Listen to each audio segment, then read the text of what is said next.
আবারও ইয়েমেনের হার না মানা প্রতিরোধ যোদ্ধাদের সক্ষমতা টের পেল ইসরায়েল।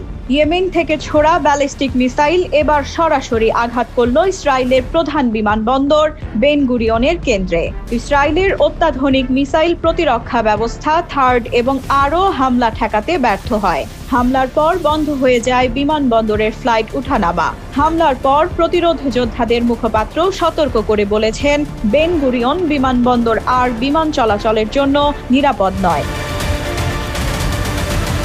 সামাজিক যোগাযোগ মাধ্যমে ছড়িয়ে পড়া ভিডিওতে বিমানবন্দরের একটি যাত্রী টার্মিনাল থেকে ধোঁয়ার কুণ্ডলী উঠতে দেখা যায়। বিমানবন্দরে রয়টার্সের একজন প্রতিবেদক সাইরেন শুনতে পান এবং যাত্রীদের নিরাপদ কক্ষের দিকে দৌড়ে যেতে দেখেন। ইসরায়েলের জরুরি পরিষেবা জানিয়েছেন, এই হামলায় কমপক্ষে 7 জন আহত হয়েছে। তাদের হাসপাতালে নিয়ে যাওয়া হয়েছে। আতঙ্কগ্রস্ত হওয়ায় ঘটনাস্থলে 2 জনকে চিকিৎসা দেওয়া হয়েছে।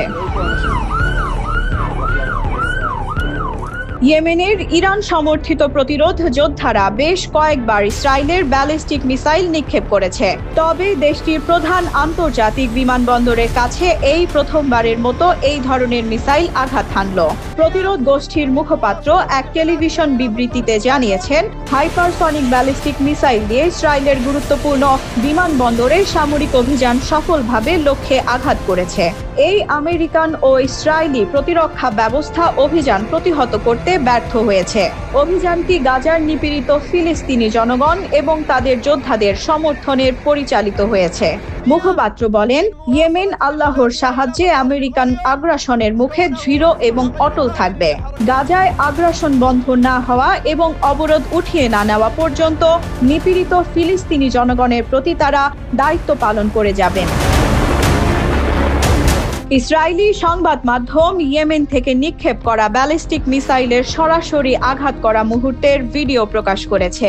প্রতিবেদনে বলা হয়, মিসাইলের ওয়ারহেড বিস্ফোরণের কারণে একটি বিশাল শকওয়েভ সৃষ্টি হয়। এমনকি 50 কিলোমিটার দূর পর্যন্ত তা শোনা গেছে। বেন গুরিয়ন বিমানবন্দরের কাছাকাছি বেইত রিফকা ইনস্টিটিউট সহ একাধিক ভবন বিস্ফোরণের তীব্রতায় ক্ষতিগ্রস্ত হয়েছে। বিমানবন্দরের মুখপাত্র জানিয়েছেন, হামলার পর বিমান চলাচল সাময়িকভাবে স্থগিত করা হয়েছে। বিমানবন্দরে ট্রেন চলাচলও স্থগিত করা হয়েছে। পুলিশ জনসাধারণকে ওই এলাকায় আসা থেকে বিরত থাকতে অনুরোধ করেছে। বিমানবন্দর কর্তৃপক্ষ জানিয়েছে, মিসাইলটি টার্মিনাল 3 এর একটি পার্কিং লটের কাছে রাস্তার ধারে আছড়ে পড়েছিল। সামাজিক যোগাযোগ মাধ্যমে শেয়ার করা একটি ছবিতে রাস্তায় ধ্বংসাবশেষ ছড়িয়ে থাকতে দেখা গেছে। ইসরায়েলি সেনাবাহিনী জানিয়েছে, তারা বিমানবন্দরের পাশে আঘাত করা ইয়েমেন থেকে ছোড়া একটি ক্ষেপণাস্ত্রের বিষয়ে তদন্ত করছে।